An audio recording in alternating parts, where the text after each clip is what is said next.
Hello అండి, welcome back to our channel ప్రణీపతు 143. Friends అందరూ ఎలా ఉన్నారు? అందరూ బాగున్నారని దేవుని మనస్ఫూర్తిగా కోరుకుంటున్నా. ఫ్రెండ్స్ ఏంటి ఒట్టన్నం మాత్రమే ఉందనుకుంటున్నారా?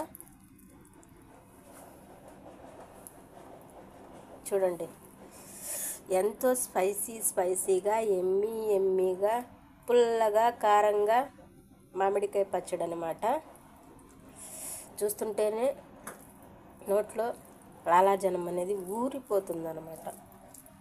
మీలో ఎంతమందికి మామిడికాయతో చేసిన ఐటెం ఇష్టమో కామెంట్ చేయండి. చూడండి,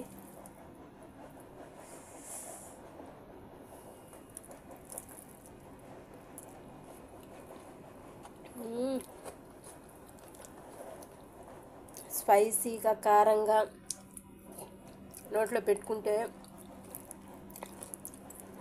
అంత బాగుందనమాట.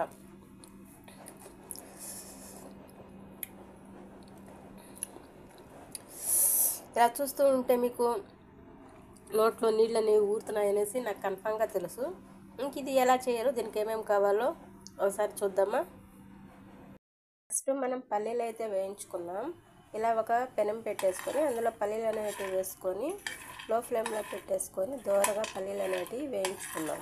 ఓకే, ఇలా కలబెట్టుకుంటూ పల్లీలు అనేటివి వేయించుకోండి మాడకుండా. చూడండి, పల్లీలు అనేటివి ఈ విధంగా వేయించుకున్నారు కదా. ఇప్పుడు వీటిని తీసి ప్లేట్లో పక్కన పెట్టేసుకుందాం. మనం ఇప్పుడు ఇదే ప్యాన్లో కారానికి సరిపడా మిరపకాయలు కూడా వేసుకోండి. ఇప్పుడు వీటిని కూడా దోరగా వేయించుకోండి. మిరపకాయలు కూడా వేగిపోయాయి కదా. ఇప్పుడు వీటిని కూడా తీసి ప్లేట్లో పెట్టేసుకొని ఇప్పుడు రెండింటిని చల్లారించుకోండి. పల్లీలు అనేటివి చల్లారిన తర్వాత ఇందులో పైన పొట్టు అనేది ఉంటుంది కదా, పొట్టు అనేది తీసుకొని ఈ విధంగా మిక్సీ జార్లో వేసుకోండి. ఇప్పుడు దీంతో పాటు పొట్టిమిరకాయలు కూడా వేసేసుకుందాం. ఇప్పుడు ఇందులోనే కొంచెం సాల్ట్ కూడా వేస్తున్నాను.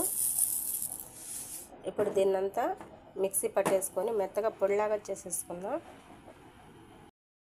ఇలా పప్పుల పొడి అయితే మిక్సీ అయితే పట్టేసుకున్నాను. ఇప్పుడు దీన్ని పక్కన పెట్టేసుకుందాం.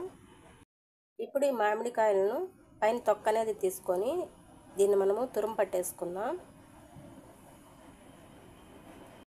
మామిడికాయ అనేది ఈ విధంగా తురుము పట్టేసుకున్నారు కదా.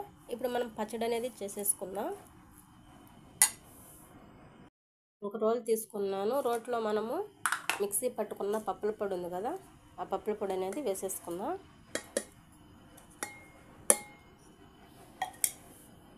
ఇంకా దీంతో పాటు మనం తురుము పట్టుకున్న మామిడికాయ కూడా వేసేసుకుందాం.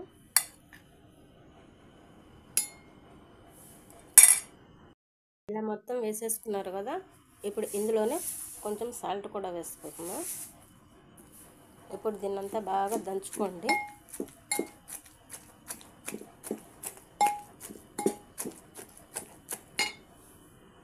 ఈ విధంగా మొత్తం అంతా దంచేసుకున్నారు కదా. ఇప్పుడు ఇందులో ఒక పెద్ద సైజు ఉల్లిపాయ అనేది ఈ విధంగా కట్ చేసుకొని వేసేసుకోండి.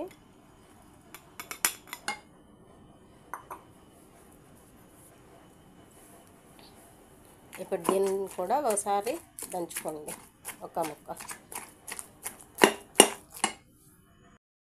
చూడండి, ఫైనల్ అయితే పచ్చడి అయితే ఇలా అయిపోయింది కదా.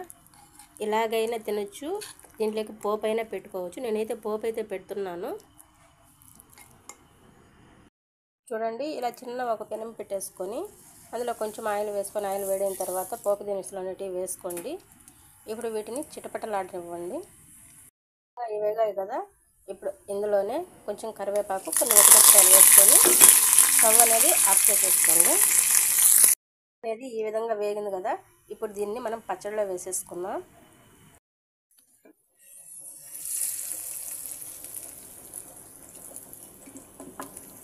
ఇలా పోపు మొత్తం వేసేసుకున్నారు కదా. ఇప్పుడు దీన్నంతా మంచిగా ఒకసారి బాగా కలబెట్టేసుకోండి. మొత్తం అంతా ఈ విధంగా కలబెట్టేసుకున్నారు కదా. చూడండి, ఎంత స్పైసీగా ఎమ్మీగా పల్లి మామిడికాయ పచ్చడి. దీన్ని చూస్తుంటే నోరు అనేది ఊరిపోతుంది అనమాట. మామిడికాయ అంటే ఎవరికి ఇష్టం ఉండదండి. మామిడికాయతో ఏది చేసినా చాలా బాగుంటుంది. నాకైతే చాలా ఇష్టం అనమాట మామిడికాయతో ఏది చేసినా. ఇలా మీరు కూడా ఒకసారి ట్రై చేసి చూడండి, చాలా బాగుంటుంది. వేడి వేడి అన్నం పెట్టుకొని మామిడికాయ పచ్చడి వేసుకొని తింటూ ఉంటే కారంగా పుల్లంగా, అబ్బా చెప్తుంటేనే నోట్లో అనేది నీళ్ళు అనేటివి ఊరిపోతున్నాయి అనమాట. అయితే ఈ వీడియో కనుక మీకు నచ్చినట్లయితే ప్లీజ్ లైక్ ఇవ్వండి. అలాగే కొత్తగా ఎవరైనా మన ఛానల్ చూస్తూ ఉంటే సబ్స్క్రైబ్ చేయండి. అలాగే ఈ వీడియో నచ్చినట్లయితే మీ రిలేటివ్స్ కూడా షేర్ చేయండి. Thank you for watching my channel. Okay, bye.